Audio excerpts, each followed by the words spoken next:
Dans cette vidéo, je vais vous montrer comment réaliser un calendrier éditorial 100% automatisé. L'objectif, c'est de créer une base de données qui répertorie l'ensemble du contenu, que ce soit sur TikTok, Instagram, YouTube ou encore LinkedIn. On va pouvoir analyser la performance de notre contenu avec les KPI qui vont remonter directement sur la plateforme. Ça va nous permettre d'analyser notre contenu pour pouvoir répliquer les contenus qui fonctionnent le mieux. Et bien évidemment, on va pouvoir planifier notre contenu à l'avance dans le calendrier éditorial. Mais avant toute chose, salut, moi c'est Greg et sur cette chaîne, je vous montre comment automatiser des processus simples pour votre business ou votre agence. Pas de promesses farfelues, juste des tips et des tutos concrets que j'applique chaque jour. Mon but, c'est de créer du levier pour que 1 heure de votre temps ait l'impact de 10 heures d'une personne lambda. Alors si ce genre de vidéo vous intéresse, n'hésitez pas à vous abonner. Alors le but de cette vidéo, c'est pas de vous montrer comment j'ai construit de A à Z cette base de données et ses interfaces. L'objectif principal, c'est de vous donner la solution clé en main et vous pouvez reproduire directement les automatisations sur votre make. Donc on va voir ensemble comment automatiser les KPI de notre contenu. Donc ici, on peut voir la somme des impressions, le nombre de posts, les impressions moyennes, le nombre moyen de likes, etc.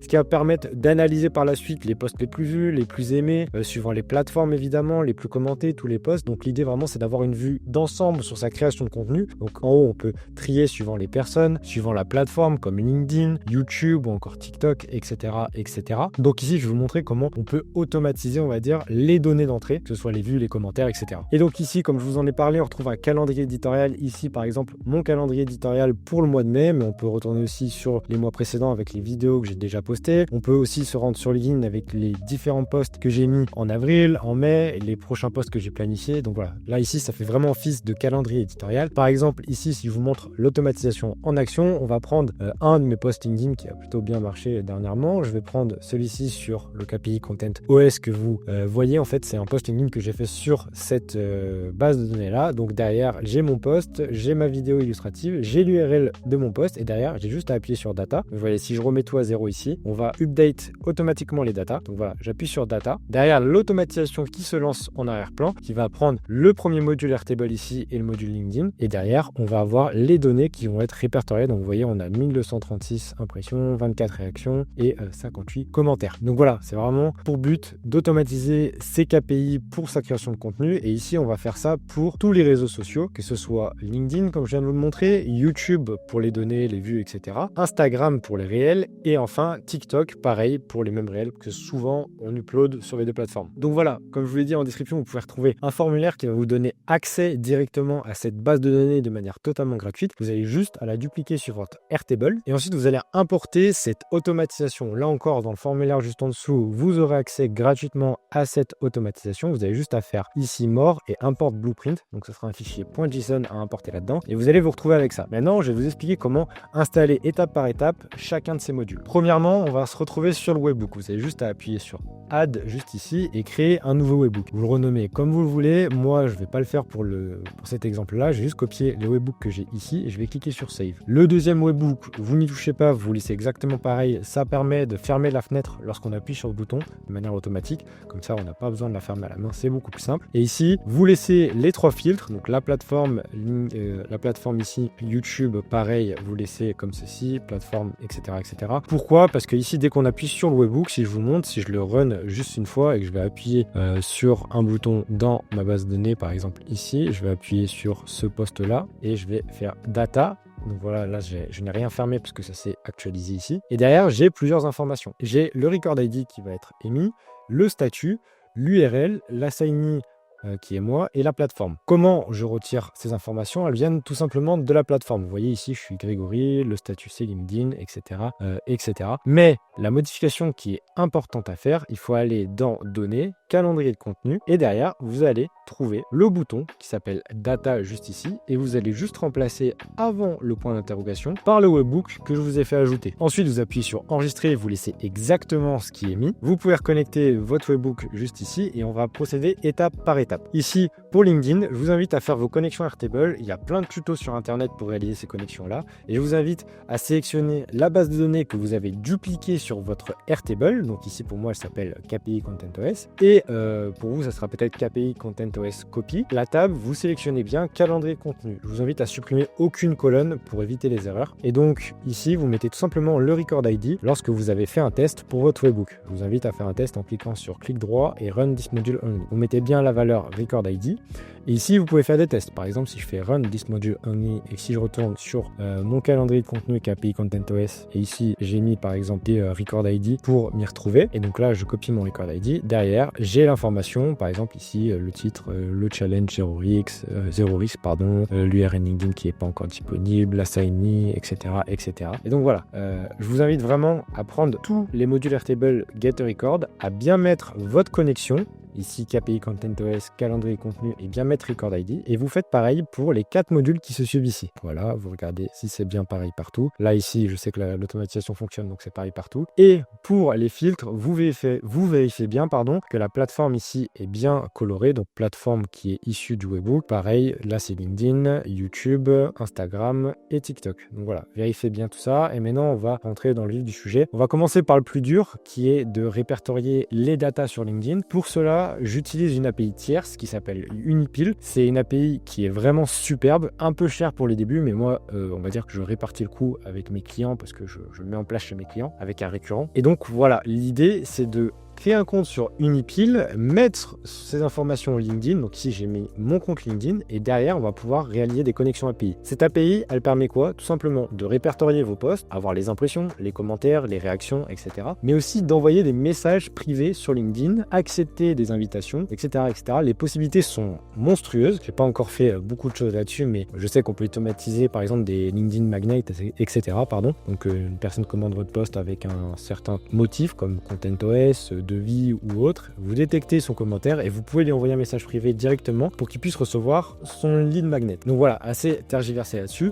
Vous connectez votre compte LinkedIn, vous mémorisez bien ce account ID, vous réalisez ici la clé API qui est très importante. Donc vous faites Generate a token, vous faites Messaging, Account, Webbook, vous mettez tout et vous mettez un nom. La date d'expiration, vous pouvez faire ce que vous voulez, mais l'idée derrière, c'est vraiment de reprendre notre automatisation et aller dans le module Make Request. Et ici, je vous invite à remplacer tout simplement le API 14 et le port ici par ce que vous obtenez sur le dashboard. Si ici, je fais un exemple, je notais test ici, je laisse l'expiration date ici, messaging, account, webbook, je fais generate. Ici, vous avez API avec un numéro et un port ici. C'est très important de répercuter ces informations-là sur le make request. Ici, vous avez juste à faire à modifier par le numéro que vous aurez, vous, de votre côté, et le port que vous avez aussi de votre côté. Derrière, vous laissez l'URL LinkedIn, vous laissez l'account ID, qui est très important. Et l'account ID, c'est ce que je vous ai fait montrer précédemment, c'est l'account qui est juste ici. Donc vous avez juste à le copier, le prendre et aller dans la base de données équipe, dans la table,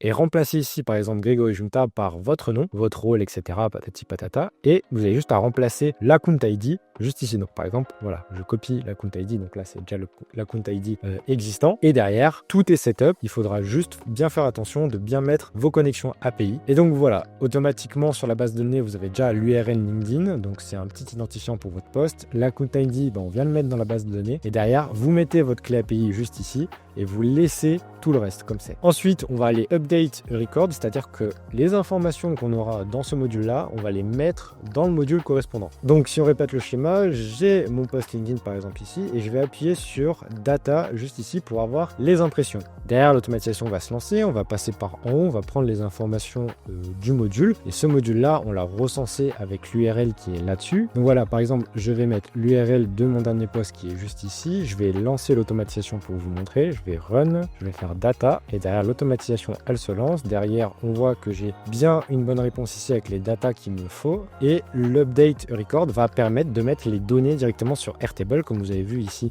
Ça c'est update avec 211 impressions, 16 réactions et 18 commentaires. Pourquoi? Parce que tout simplement avec l'appel API que j'ai fait précédemment, j'ai mis les impressions. Donc ici, vous mettez bien impression counter, reaction counter et comment counter juste ici. Donc voilà, maintenant on a fini pour la partie LinkedIn. Je vais vous montrer la partie pour YouTube, Instagram et TikTok. C'est beaucoup plus simple. Pour la partie YouTube, pour la partie YouTube, Instagram, TikTok, on va utiliser le même outil. On va utiliser Appified qui est un outil de scrapping qui est incroyable et peu cher. faire. Et donc on va pouvoir extraire les informations d'une vidéo YouTube, d'un compte Instagram, etc. etc. Donc c'est ce qu'on veut faire.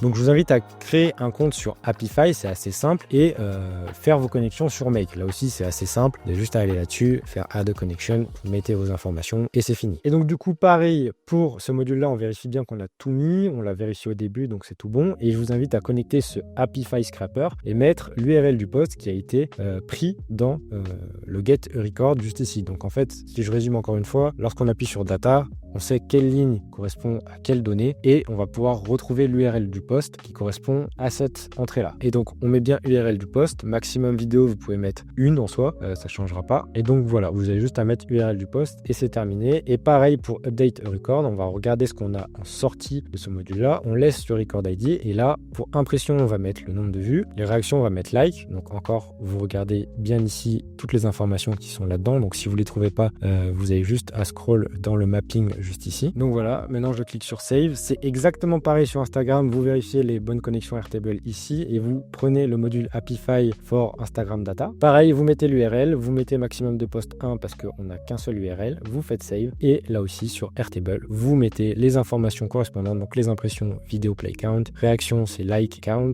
commentaire, comment count, pardon. Donc voilà. Pour TikTok, on va utiliser l'application Apify native parce que je n'ai pas trouvé de module optimisé comme ceci sur Make. Mais il existe directement sur Apify des actors. Ici, on peut utiliser Video Scrapper. Donc tout simplement, vous allez dans Apify Store, vous tapez TikTok et vous regardez un scrapper qui permet d'extraire les données. Moi, pour le cadre de l'exemple, j'ai pris le TikTok Video Scrapper. Et donc, vous sélectionnez le premier module Apify et on va pouvoir lancer le module TikTok Video Scrapper qui va permettre d'avoir les données sur TikTok. Donc, vous sélectionnez bien l'acteur juste ici, vous mettez vos connexions et derrière, si vous vous rendez automatiquement sur le TikTok Video Scrapper juste ici, vous allez dans le module JSON et vous pouvez copier la valeur de ce JSON là et le remplir juste ici. Moi, je veux des variables dynamiques, donc le post, c'est pas le même post que je vais scraper à chaque fois, donc c'est pour ça que j'ai mis la valeur qu'on mettait précédemment, URL du post. Et petite astuce, mettez bien yes ici. Pourquoi? Parce que ça va attendre que le module soit fini de scraper pour pouvoir passer à l'étape suivante. Alors qu'avant, on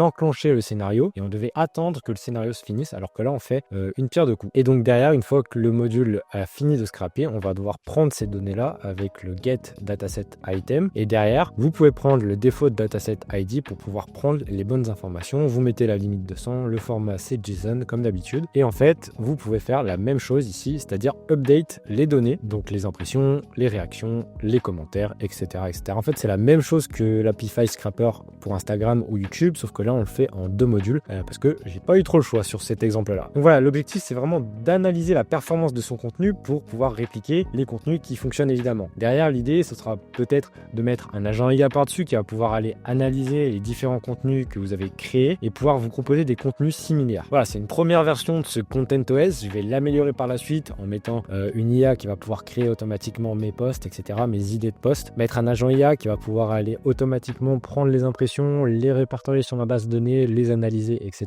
etc. Je ne l'ai pas précisé, mais j'ai pas mis une automatisation qui va les publier automatiquement sur les réseaux sociaux. C'est un objectif par la suite, mais là, je pensais que c'était pas forcément nécessaire de le mettre en place. Là, c'était vraiment pour avoir une vue d'ensemble sur mon contenu et celui de mon associé. Mais derrière, cette base de données-là va être amenée à évoluer et je vous ferai d'autres vidéos là-dessus. Voilà, si vous avez d'autres features à rajouter sur ce Content OS, je me ferai un plaisir d'analyser tout ça et peut-être les rajouter dans l'avenir et faire d'autres vidéos. En tout cas, si cette vidéo vous a plu, n'hésitez pas à vous abonner. Voilà, c'est tout pour cette vidéo. Si vous avez des problèmes pour l'installation, n'hésitez pas à me contacter. Il y a mon mail en description.